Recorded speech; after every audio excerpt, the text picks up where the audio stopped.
السلام عليكم ورحمة الله وبركاته. ازيكم عاملين ايه؟ يا رب تكونوا بخير. انا هنا يا بنات صورت لكم الوكالة، انا هنا في وكالة البلح.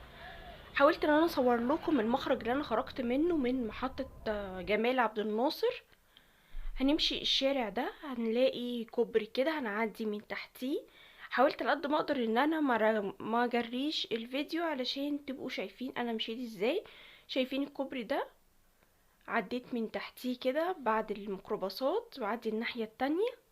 هوريكم انا وصلت لفين والشارع اسمه ايه بالظبط عشان تبقوا عارفين الطريق وانتوا ماشيين. بتعدي كده المواصلات دي وبتوصلي للشارع الناحية التانية. شايفين المبنى ده؟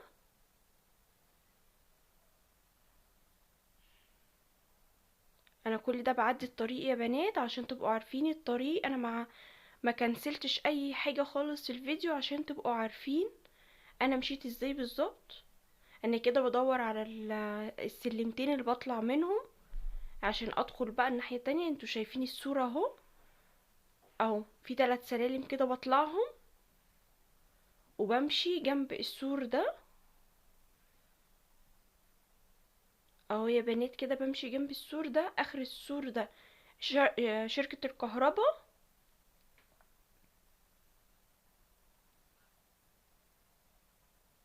شايفين انا ماشية اهو يا بنات؟ شايفين انا وصلت لليافطة دي؟ السلطان ابو العلا، شارع بولاق الجديد، شارع الكورنيش.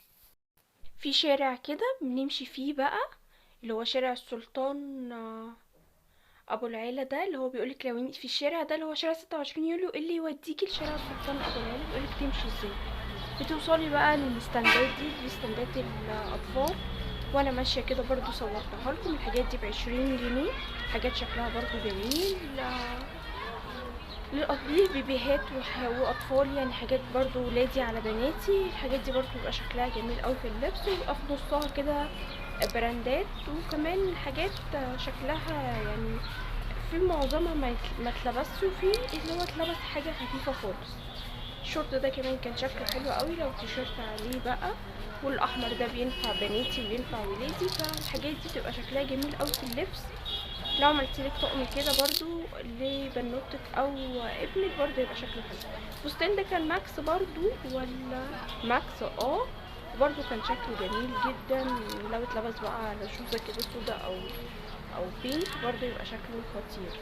شايفين دي كمان بلوزة كده دانتيل ولونها كشمير كده برضو للولاد لو اتلبس على بنطلون جينز في الوقت اللي احنا فيه ده. ودي سروبات كده شكله ما اتلبس خالص، شكله جميل برضو ب3 شهور او 6 شهور. برضو حاجات جميلة، يعني الحاجات دي موجودة في نفس الممر اللي قلتلكم عليه يا بنات اللي هو شارع 26 يوليو. الشارع ده اللي يودي لشارع السلطان ابو العلا. اليافطة بجد انا صورتها لكم علشان تبقوا عارفين بالظبط يمشوا ازاي. شايفين كمان البلوزات حاجات حلوة قوي، يعني الحاجات دي براندات. ده من جونيور ومقاس جميل كبير بيلبس 3 4 سنين. والجامب سوت ده للأطفال بيبقى شكلها حلو. الشربات دي كمان برضو شكلها جميل للصيف، بنبقى محتاجين حاجات كده طرية للأطفال. وانا ماشية كمان حبيت ان انا اصور لكم البلوزات دي، شكلها برضو جميل. البلوزات دي ب35، حاجات شكلها جميل قوي. البلوزات دي شكلها خطير. بصوا شيفونات وطويلة، يعني في منها كمان المقاسات الكبيرة. كنتوا سأليني عن المقاسات الكبيرة فنزلت لكم محل فيه مقاسات كبيرة كان اسمه ابو اسيل، ونزلت لكم كمان رقمه. فطبعا البياع ده كمان هنزل لكم ارقامه، عنده حاجات جميلة خالص. حبيت برضو ان انا اصوره لكم علشان تبقوا شايفين الحاجات بتاعته. نفس الستايلات هتروحوا تلاقوها بنفس الاسعار. الستايلات عنده من 15 ل20، 25 و35. ده اخر حاجة. وزي ما انتم شايفين كده موديلات كتيرة ومقاسات كتيرة. زي ده كده حاجة زي اوف شولدر برضو شكله خطير، شكله حلو جدا. طبعا في وسط الحاجات هتلاقي كده حاجات بالتيكت برضو هو حاططها، والحاجات عنده فعلا جميلة خالص. وكالة البلح يا بنات عايزين يوم من بدري خالص تنزلوا تلاقوا الحاجات الجميلة دي بدون زحمة خالص. لو انتي زي ما بتحبيش الزحمة كوني هناك على الساعة 9 كده، هتعرفي تقفي وتتفرجي، وكمان تشتري كده الحاجة براحتك. طبعا زي ما قلتلكم حاجات زي كده برضو شكلها حلو في وسط الاستندات دي، بتطلع بحاجات لقطة. فالوكالة زي ما قلتلك هي عايزة ايد، وكمان عايزة عينك في وسط راسك عشان تبصي على القطعة مرة واتنين وتلاتة، لا يكون فيها عيب او قطع او حاجة بهتان او حاجات دي لازم تاخدي بالك منها، عشان ما تروحيش البيت ويكون في مشكلة في القطعة فيضيع مشوارك وتعبك. الحاجات الحلوة دي موجودة عند عربيته، ده موجود في شركة الكهرباء، عند شركة الكهرباء. زي ما قلت لكم يا بنات، لو مشيتوا على الوصف اللي انا وصفته هتنزلي من محطة جمال عبد الناصر وهتمشي المخرج بتاع شارع 26 يوليو، هتخرجي تلاقي الكوبري في وشك. طبعا هتعدي الكوبري زي ما انا عديت هتلاقي المواصلات، هتعدي كمان الاتوبيسات وصاد دي، وهتعدي الناحية التانية. هتمشي في الشارع اللي انا مشيته ده هتلاقي يافطة اسمها يافطة السلطان ابو العيلة، شارع بولاق الجديد، ده بيوديكي، ده الشارع شارع 26 يوليو، ده اللي بيوديكي لشارع السلطان ابو العيلة اللي هو الناحية التانية عند زكي السماك. بحاول قد ما اقدر ان انا اوصف لكم الطريق، حبيت ان انا كمان مش هبطئ لكم او اجري لكم حتة من الفيديو بتاع الطريق عشان تبقوا عارفين. وكالة البلح دي موجودة يا بنات في محافظة القاهرة. البنات اللي بيسألوني ان هما مش عايشين في القاهرة، هي وكالة البلح فين؟ هي عند محطة رمسيس، محطة جمال عبد الناصر، وعندي شارع 26 يوليو، ده الشارع الرئيسي بتاع الوكالة. شارع 26 يوليو شارع الرئيسي بتاع الوكالة.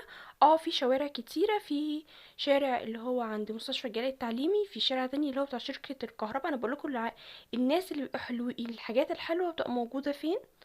وفي شارع زكي السماك بس طبعا ده بيبقى اغلى شوية. وانا ماشي برضو صورت لكم الحاجات الحلوة دي، برضو كان حاططها ب35، حاجة زي كده بقى شكلها حلو وطويل. ده دريس كده لغاية الركبة، لو اتلبس بقى تحتيه قميص ابيض او حاجة برضو هيبقى شكله جميل. والقمصان دي برضو جميلة، والشيفونات دي شكلها حلو. طبعا الشيفونات دي بتبقى سعرها اغلى من كده بكتير برا، فحبيت برضو ان انا اصورها لكم عشان بيبقى محتاجة تحت بليزر او حاجة. الحاجات دي بتبقى مطلوبة قوي قوي للحاجات الفورمال، الشيفونات الجميلة دي اسعارها برا طبعا بالضعف طبعا. فحاجة زي كده ب35 جنيه، حاجة شكلها شيك جدا. وبلوزة زي دي برضو بكم كده نبقى محتاجينها على بنطلون بقى من واسع مثلا اللي طالع موضة الفترة دي، برضو هيبقى شكله خطير. يا رب يكون الفيديو النهاردة موضح الطريق. لو عجبكم الفيديو يا بنات ما تنسونيش في اللايك واشتراك في القناة وفعلوا الجرس. باي باي.